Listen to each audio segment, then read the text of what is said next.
Okay, and welcome to part 3, Infidels, Kuffar and Muslims. Right, so, as we got to here, yes, he revised his question. So, like I say, this is not further proof of deflection, evasion, all the rest of it. And now he says, listen, we are jumping around here and not getting anything answered. My original question to you was, what makes a woman marriageable? And you gave an answer of 4 qualities. That's correct. To which I answered you that according to you, at the age of 8 years old, I would have been at the age ready for marriage. If you missed that, that was posted on March. I didn't miss it. Of course I've read it. For God's sake. Right? Deflection, evasion, same old rubbish. Let's please try and be reasonable, logical. For God's sake. Right, so as for my great-grandfather, his life is not in question here, simply because if he answered, he'd probably be a paedophile, by definition. What is in question is a woman at the age of puberty ready for marriage or not. According to your own definition, she would be based on my experiences in life. And according to Islam, at the age of puberty, both male and female is ready to be married. Great. As for how I view Sharia, if it is justified in the Quran and Hadith, then Sharia is the best way of life. Sadly, what is called Sharia law is not in fact Sharia law today, so we need to understand that as we proceed in this discussion. Right. Simple as this, people. I've already covered it. Quran, Hadith, and basically Sunnah that comprises of Hadiths that are accepted, right? These comprise Sharia, right? This is the holy path. This is irrefutable. I've already covered it. Muslims cannot refute it. It forms part of their holy law. So, when you look at Bukhari, Muslim, all of whom are accepted hadiths, all of whom say she was married at 6 and she got fucked at 9, this sets the precedence for Muslims to fuck 9-year-old children. And quite frankly, they can do it before that age anyway, right? It's not set in stone. But yes, it does condone paedophilia. This is irrefutable. Right. He goes on to say that exactly I meant by menstruating and puberty, right? He's going to define it now properly for me, which is grand. Right.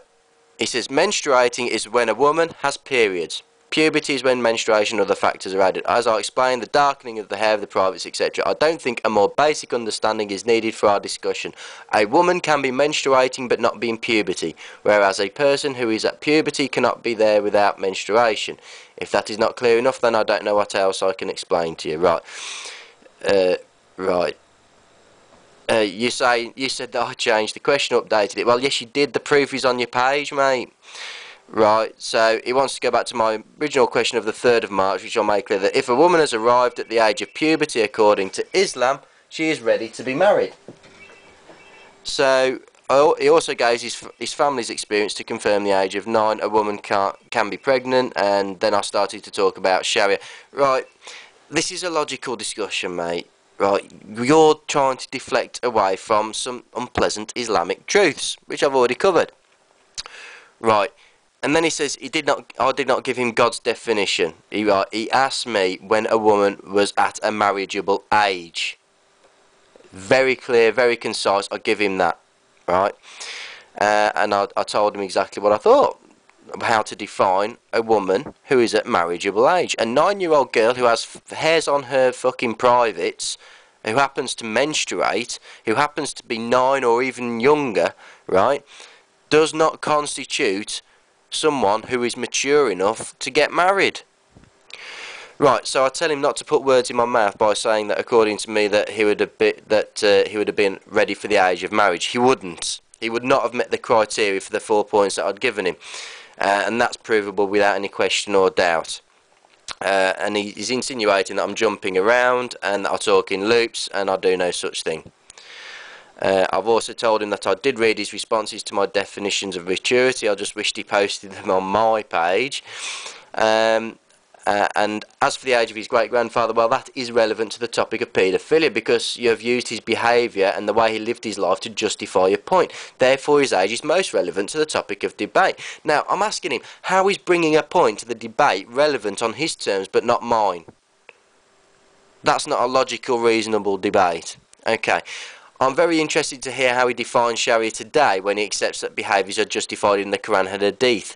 Thank you for explaining exactly what you meant by puberty and menses. You seem to be at odds with many other Muslims regarding maturity, as many believe it's the first menses, which is the factor defining maturity. In fact, I would challenge him to actually find me a Hadith that describes puberty in the way that he does.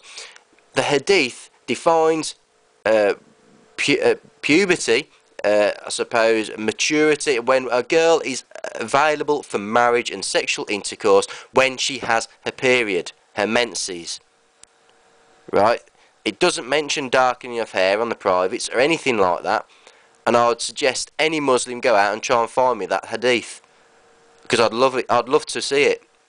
But anyway, that's his way of defining it, not the Islamic way of defining it. That's his way of defining it.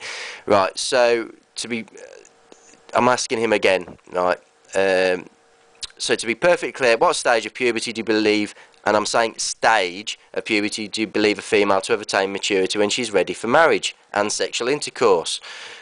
He has mentioned the darkening of hair as a sign. I'm asking him, at what stage of puberty do you find maturity? Because obviously at the start of this, I gave you the stages of puberty, right? I'm asking him for a stage. It's as simple as that. Again, I've had to post his question for everyone to see again. If not puberty, what other sign is that a woman ready to get married? Right, I gave him the signs of maturity. I'm making my position very clear to him now, because obviously my religion's really, really important to him. So, I may believe in God, but I don't believe in the Arabian Allah, nor do I believe in Yahweh of the Jews. I am a gnostic spiritualist. My God would not define a 9-year-old girl as a woman. My God would never condone paedophilia. My God would go with legal and psychiatric definitions of paedophilia, because they do indeed prove the existence of paedophilia. Tell me, do you deny the existence of paedophilia just because your all-knowing God does not refer to paedophiles in the Quran? Do you deny the existence of paedophilia just because your prophet never mentioned paedophilia?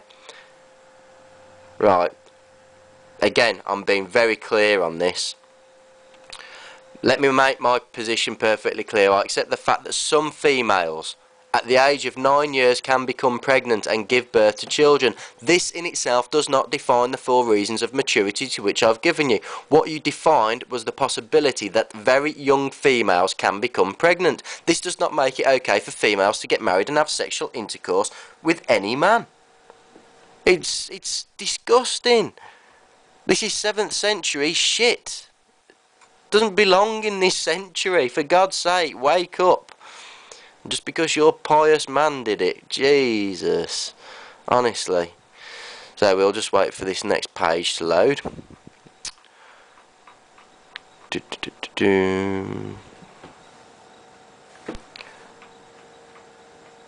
I'll tell you what. I'll pause this and then I'll come back to you very, very shortly. How's that? See you in a minute.